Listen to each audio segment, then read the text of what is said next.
ആദ്യം ആ വീഡിയോ ഒന്ന് കണ്ടു നോക്കാം.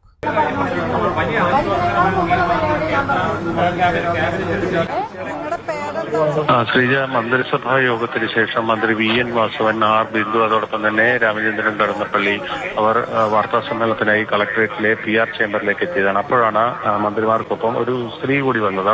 അവരുടെ വീടുമായി ബന്ധപ്പെട്ട ചില തർക്കങ്ങളാണ് ഉന്നയിക്കുന്നത്. അവർ മുൻപ് ഈ കളക്ടറേറ്റിൽ ചില പരാതികളുമായി വന്നിരുന്നു. പക്ഷേ ആ പരാതികൾക്ക് പരിഹാരമുണ്ടായില്ല. തുടങ്ങിയ ആക്ഷേപങ്ങളാണ് അവർ ഉന്നയിച്ചു കൊണ്ടിരിക്കുന്നത്. അപ്പോൾ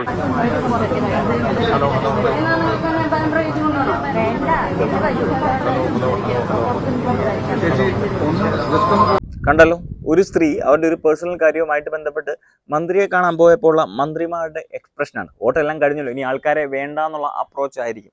എന്തായാലും വോട്ടിൻ്റെ സമയത്ത് ചെല്ലുമ്പം കാലെ പിടിക്കുകയും കയ്യെ പിടിക്കുകയും ഒക്കെ ചെയ്ത ഇതേ മന്ത്രിമാർ ഇനിയും 10 ദിവസത്തേക്കോ 15 ദിവസത്തേക്കോ ഒക്കെ മാത്രം മന്ത്രിയാണെങ്കിൽ പോലും സാമാന്യപ്പെട്ട ഒരു വോട്ടറെ കാണുമ്പോൾ കാണിക്കേണ്ട ചില മര്യാദകളുണ്ട്. അറ്റ്ലീസ്റ്റ് അവരോട് മാന്യമായെങ്കിലും പെരുമാറാം. ഇവരിപ്പോൾ ഇവരുടെ എന്ത് പേഴ്സണൽ കാര്യത്തിനും വന്നായിരിക്കും.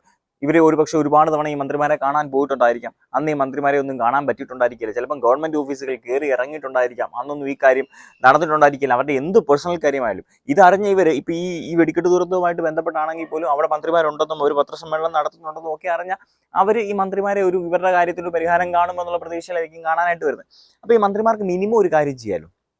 മിനിമം എന്താണ് കാര്യം എന്ന് ചോദിക്കാം, നമുക്കത് ചെയ്തു തരാം എന്ന് മാന്യമായിട്ട് സംസാരിച്ച്, അല്ലെങ്കിൽ നമുക്കതിൻ്റെ അകത്ത് പരിഹാരം ഉണ്ടാക്കാം, നമുക്കത് എന്താ ചെയ്യാൻ പറ്റുന്നത് നോക്കാം എന്ന് പറഞ്ഞ് അവരെ അവിടുന്ന് ആശ്വസിപ്പിച്ച് വിടാമല്ലോ. പക്ഷേ അവിടെ ഇരുന്ന VN വാസവൻ മന്ത്രിയുടെയും അതോടൊപ്പം തന്നെ R ബിന്ദു മന്ത്രിയുടെയും എന്തായിരുന്നു അവരുടെ എക്സ്പ്രഷൻ?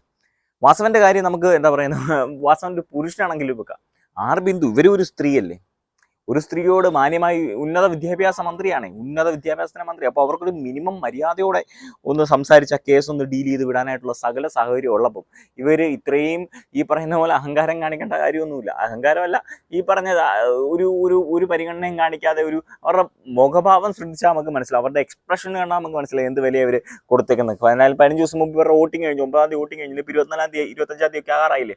അപ്പം വോട്ടിംഗ് കഴിഞ്ഞിട്ട് ഇതുകൊണ്ടായിരിക്കും. അതിന് മന്ത്രി ഒരു കാര്യം ഓർക്കുക, മന്ത്രി ജയിക്കട്ടെ. മന്ത്രി ജയിച്ചില്ല എങ്കിൽ, മന്ത്രിയുടെ സർക്കാർ വന്നില്ല എങ്കിൽ മന്ത്രി ഒരു സാധാരണ പൗരൻ മാത്രമാണ്. മന്ത്രിയുടെ അടുത്ത് മന്ത്രിക്കും ആളുകൾ ഈ വില തരുമ്പോൾ മന്ത്രി മനസ്സിലാവും. പിന്നെ വോട്ട് ചോദിക്കാൻ വരുമ്പോഴും ഇതൊക്കെ ഓർക്കുക. സാധാരണക്കാരും ഈ കാര്യങ്ങളൊക്കെ മനസ്സിൽ വിടുക. നാളെ ഇവരൊക്കെ വീണ്ടും വരും വോട്ട് ചോദിക്കാനായിട്ട്. ഇവരൊക്കെ വീണ്ടും വരുന്ന സമയത്ത് ഇവരുടെ അടുത്ത് ഈ സ്ത്രീയുടെ അടുത്ത് എന്ത് ആറ്റിറ്റ്യൂഡാണോ ഇട്ടെ അതേ ആറ്റിറ്റ്യൂഡ് എടുക്കുക. എന്ത് ചക്കക്കേസായാലും എന്ത് മാങ്ങക്കേസായാലും എന്ത് പറമ്പ് വീണ കേസാണെന്ന് പറഞ്ഞാൽ പോലും സാമാന്യ മര്യാദയോടെ ഒന്ന് ഡീൽ ചെയ്തിടാം. അറ്റ്ലീസ്റ്റ് മീഡിയാസ് എങ്കിലും ഫ്രണ്ടിലില്ലേ. മീഡിയ ഇല്ലാത്തപ്പോൾ നിങ്ങളെന്ത് കാണിക്കും അല്ലേ?